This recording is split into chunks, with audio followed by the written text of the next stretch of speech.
तबारक व तआला ने अपने तक पहुंचने के लिए जिन्हें वसीला बनाने का हुक्म दिया, तो वो कौन लोग हैं? वो अल्लाह के मकबूल बंदे हैं। उनके दामन से वाबस्ता हो जाओ, इसलिए कि वो अपनी मकबूलियत की बुनियाद पर अल्लाह रब्बुल इज्जत के दोस्त हो चुके हैं, और मैं और आप अल्लाह के दोस्त नहीं बन सकते। अरे जरा सोचो तो सही, जिनके चेहरे पे दाढ़ियां ना हो, क्या वो अल्लाह के दोस्त बन जाएंगे? जो मस्जिद के अंदर नमाज के लिए ना आते हो, क्या वो अल्लाह के दोस्त बन जाएंगे? जो लोग रमजानुल मुबारक में रोजा न रख पाते हो, क्या वो अल्लाह के दोस्त बन जाएंगे? और अगर नमाज पढ़ भी रहे हैं तो कभी दुकान का जिक्र, कभी मकान का जिक्र, कभी ये कभी वो, दिलो दिमाग में ख्यालात घूमते रहते हैं। बड़ी जिम्मेदारी के साथ अर्ज करूं, आज वो दौर आ चुका है कि मुसल्ले के इमाम से लेकर के मुक्तदी तक के नमाज के अंदर कौन कहां रहता है, आप अपनी हालत जानते, मैं अपनी बात कर रहा हूं, इसलिए कि कभी कभी मैं भी मुसल्ले पर होता हूं।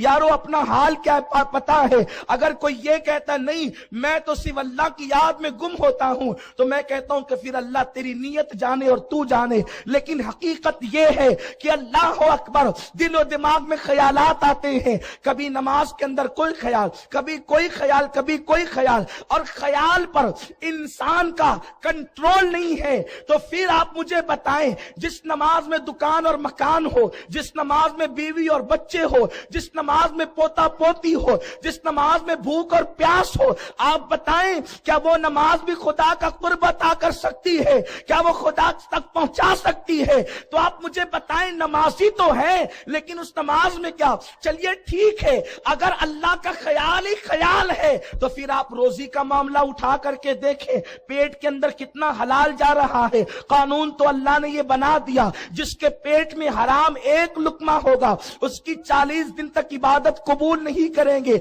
अब आप मुझे बताएं, हलाल कितना खाते हैं? दूसरी हदीस उठा करके देखें, आका फरमाते हैं कि जो लोग सूद से बचने की कोशिश करेंगे, सूद के जर्रे उन तक पहुंच कर रहेंगे। आप मुझे बताएं, हम दावतों में जाते हैं, खुद चलो बहुत हलाल का कमाते हैं, लेकिन दावतों में जाते हैं, कौन कैसा कमा रहा है, किस शान से कमा रहा है, किस अंदाज से कमा रहा है, हुस्न जन रख करके खाने का हुक्म है, लेकिन पेट में कुछ तो जाता ही है। चलिए ठीक है कि हलाल ही हलाल था, उसके बाद हाल ये है बैंगन बने तो कि उस बैंगन के जो सब्जी उगती है उस पर छिड़काव, गेहूं पर छिड़काव, इस पर छिड़काव, उस पर छिड़काव। कैसा दौर आ गया है, जमाना कैसा आ गया है, कहीं से कहीं तक के आप देखें, बीमार पड़े तो दवाइयों के अंदर अल्कोहल।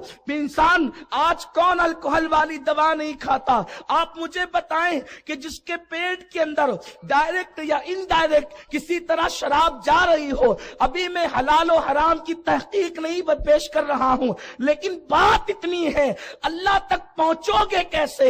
जिस नमाज के अंदर हलाल नहीं, वो नमाज अल्लाह तक पहुंचा नहीं सकती। जिस रोजे के अंदर लअल्लकुम तत्तकून का जलवा नहीं, वो रोजा अल्लाह तक पहुंचा नहीं सकता। जिस हज के अंदर तकवा नहीं, वो हज अल्लाह तक पहुंचा नहीं सकता। जिस ज़कात में रज़ाए इलाही नहीं, वो रज़ाए और ज़कात अल्लाह तक पहुंचा नहीं सकती। तो आज के दौर में अल्लाह तक पहुंचना बड़ा मुश्किल हो गया। इसीलिए मौलाना कह रहे थे, दूर इतना है कि पा नहीं सकते, करीब इतना है, नहनु अक़रबु इलैहि मिन हब्लिल वरीद, वो हमारी जानों से ज्यादा करीब। अल्लाह तेरे करीब पहुंचू तो कैसे, तेरे दामने करम तक पहुंचू तो कैसे? इसलिए कि बचना चाहता हूं, बच नहीं पाता। चलिए हलाल भी खा लिया, हलाल भी कमा लिया, नमाजें भी पढ़ ली, रात रात पर इबादतें भी कर ली, तहज्जुद भी पढ़ लिया, लेकिन अंदर का जो नफ्स है कहता है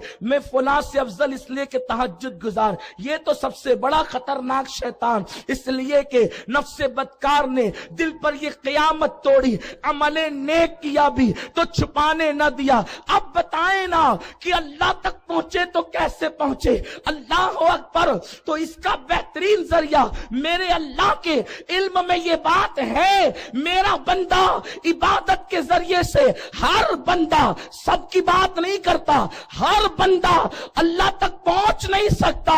کچھ کم ہمت ہوں گے جو نفس کے بہکاوے میں آ کر عبادت میں مغرور ہوں گے، کچھ کم ہمت ہوں گے حرام میں مبتلا ہو جائیں گے، کچھ کم ہمت ہوں گے رستے میں بہک جائیں گے، شیطان کے مکر کا شکار ہو جائیں گے۔ لیکن اللہ چاہتا ہے کہ میں دوست سب کو بناؤں، کیونکہ اس کے کرم کی شان نرالی ہے۔ تو نوازنے پہ آئے تو نواز دے زمانے، یہ اس کی شان ہے۔ دوست بنانا چاہتا ہے سب کو، لیکن اس قابل نہیں ہے بندے کہ اس کے دوست بن سکے۔ تو کہا میرے دریائے کرم سے کوئی خالی جاتا نہیں، تم ہی نے قانون بنایا ہے نا کہ اگر کسی بڑے کا دوست بننا ہے، اپنے اندر لیاقت نہیں، اپنے اندر طاقت نہیں، اپنے اندر قوت نہیں، اگر وزیر اعظم کا دوست کوئی فلاں ایم پی بن گیا ہے تو مجھے وزیر اعظم تک پہنچنے کے لیے بہت پاپڑ نہیں بیلنا، ایم پی سے رابطہ کر لوں، اس کے ہاتھ میں ہاتھ چلا گیا تو وزیر اعظم تک رسائی ہو جائے گی، بلا تشبیہ، بلا تشبیہ، بلا تمثیل۔ خدا کے ولی ہم بن نہیں سکتے کیونکہ ظرف اتنا مضبوط نہیں، وہ چاہے تو بات الگ ہے لیکن اپنے اندر اتنی طاقت نہیں۔ تو دوست کا دوست بھی دوست ہوتا ہے تو ان کا دامن پکڑ لو جو اللہ تک پہنچ گئے ہیں، ابھی تم ان کے دوست بنے۔ اللہ پکار اٹھا، تو میرا دوست کا دوست بن گیا، اب تیرا عمل نہ دیکھوں گا۔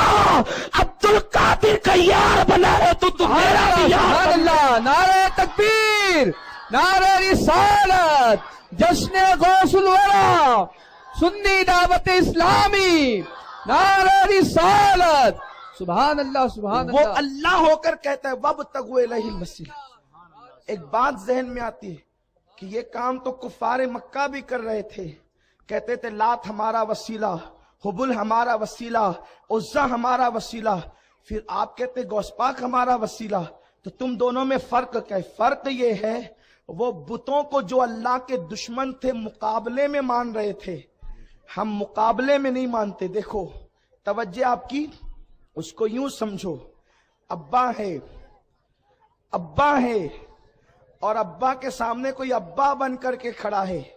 توجہ، بہت قیمتی بات کہہ رہا ہوں، سمجھنے کی ہے۔